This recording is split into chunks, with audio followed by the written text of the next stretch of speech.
और आम्रपाली जब हमसे पूछली है कि कहाँ चले के है, तो हम उनसे यह कहनी है, चला चली धान घूमे ददरी के मेला।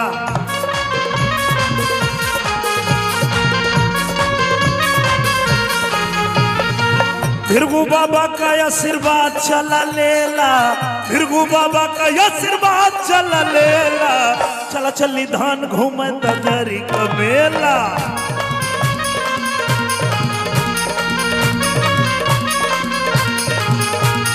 आम्रपाली जी पूछली है ददरी के मेला में खास का है, तो हम इनसे बतैनी है कि ददरी का मेला हमरे उत्तर प्रदेश का बहुत मशहूर मेला है, और वहां चलू तो तोहके बहुत कुछ देखे के मिली।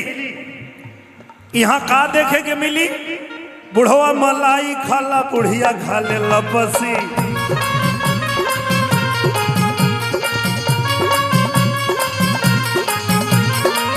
ई कोनो साधारण मेला ना है आम्रपाली जी, केहू से ना कम बा पतोहिया पिया पे पसी, केहू से ना कम बा पतोहिया पिया पे पसी।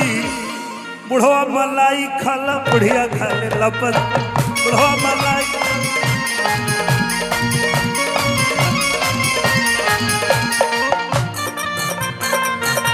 तई कहली है कि वो सब तो ठीक बा, लेकिन हम ददरी मेला में चलब तो हमके का मिली? हम कहली चिंता मत करा, बलिया के ददरी मेला में कोनो ऐसा चीज ना है जो ना मिलेला। हम कहनी तू चला था, सड़िया दिया दी चल बैगनी कलर के।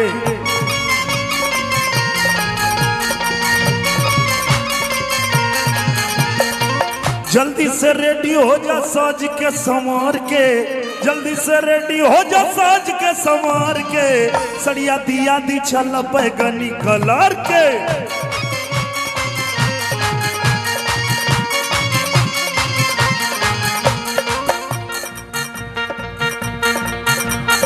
आजकल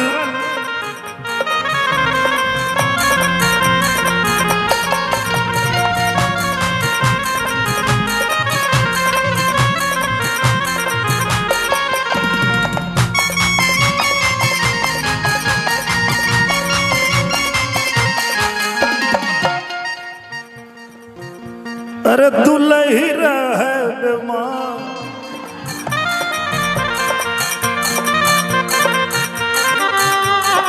हम जहां जाइले पहले ही ये बजल शुरू हो जाला। अरे दुलही रहे बेमार,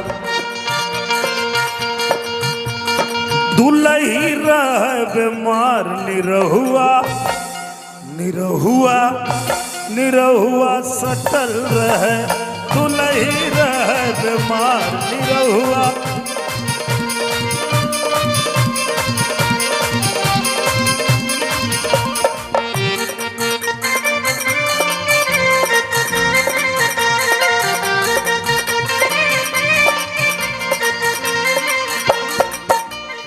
बड़ी खुश लगता वे बलिया हो,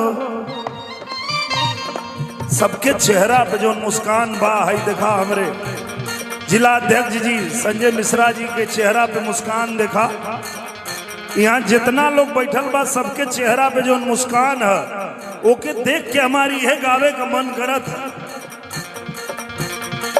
बड़ी खुश बाटे आज बलिया हो, बलिया हो, देखाया लमर बलिया।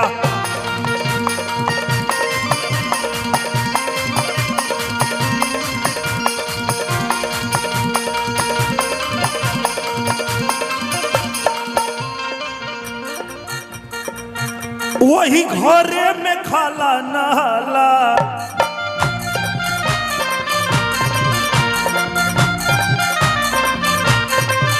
नहीं केहू से तनिको लजाला।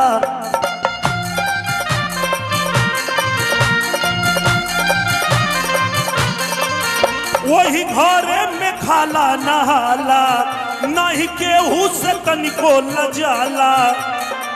संगी साथी यार सबसे कटल रहे, संगी साथी यार सबसे कटल रहे, अरे दुलही रह बीमार,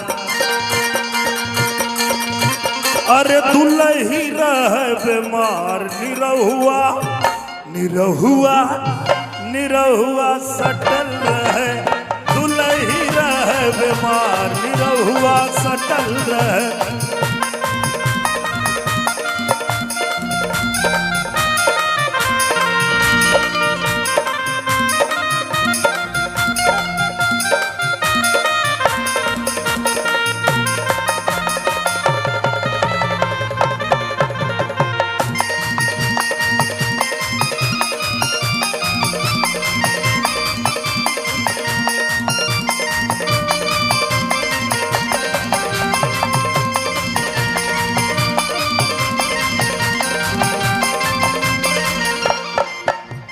वही कैसेट में एक गाना और रहल जौन माता बहन लोग बड़ा पसंद कैली। कुचुर कुचुर आंख करे अरे बार भयल झौआ, कुचुर कुचुर आंख करे अरे बार भयल झौआ, बलम हो ले अवता तेल गम कौआ, बलम हो ले अवता तेल गम कौआ।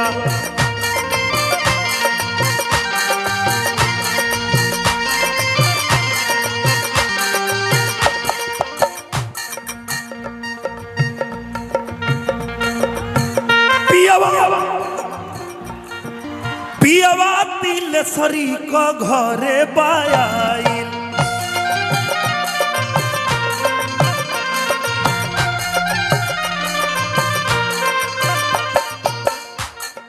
निरमा के पाउडर या साबुन लिया,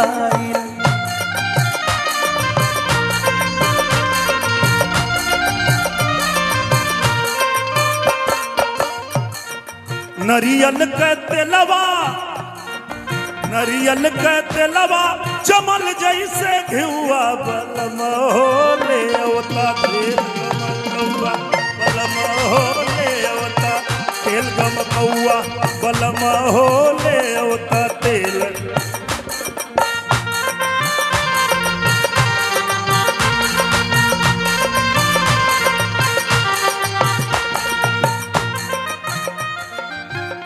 आम्रपाली जी कही हैं कि अपने ही अकेले पूरा लगातार गावत हुआ और ददरी मेला में हमके मौका ना देते हुआ, तो आम्रपाली जी मंच पे हैं और हम चाहते हैं अपने टीम के लोग से कि आम्रपाली जी के गाना अगर वो लोग के पास रेडी होके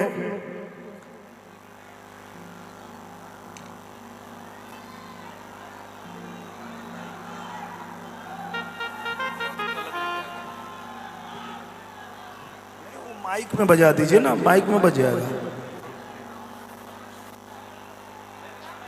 मोबाइल में प्ले नहीं हो रहा है गाना।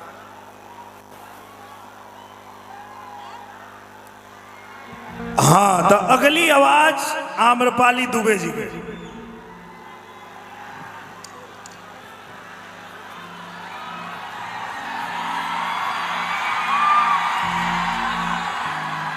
प्रणाम, का हाल बा जिला बलिया?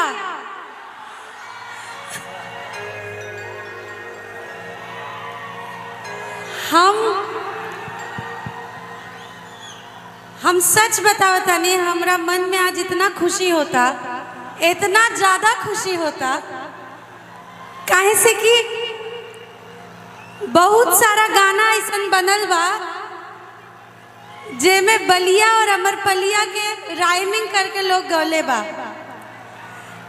पर इस सौभाग्य कि हम ददरी मेला में आप सबके समक्ष अपन प्रस्तुति पेश करी, ये हमरा के पहली बार मिलल बा। यही से हम सब संचालक लोग के बहुत आभारी बानी और आप सब इतना जौन प्यार और सम्मान और आशीर्वाद देनी, हम हमेशा ऋणी रहब। धन्यवाद। अच्छा, अभी हमके पता चलल है कि जौन ऑडियो ट्रैक हम लेके आयल रहनी प्ले करे खातिर, वो प्ले नहीं के होत। तो हम सोचनी कि अपना मन से सिलेक्ट करिए, उससे बढ़िया आप लोग से पूछ ली कौना गाना पर परफॉर्मेंस दी, आप ही लोग बताएं। कौन? मरून कलर सड़िया चली। ठीक बा भैया, तब फिर मरून कलर सड़िया।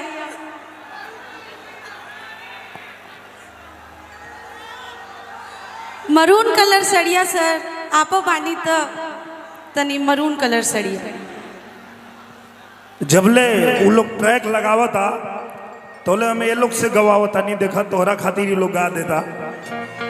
पूरा बलिया तनी एक बार गा दे आम्रपाली जी खातिर के। देख तनी मीठी मीठी मुस्की तुम्हारा तारा, हमरे साथ एक बार तनी तोहनो लोग गावा। टुकु टुकु ऐसे काहे निहार तारा, देखो तनी मीठी मीठी मुस्की तुम्हारा तारा। टुकु टुकु ऐसे काहे निहार तारा।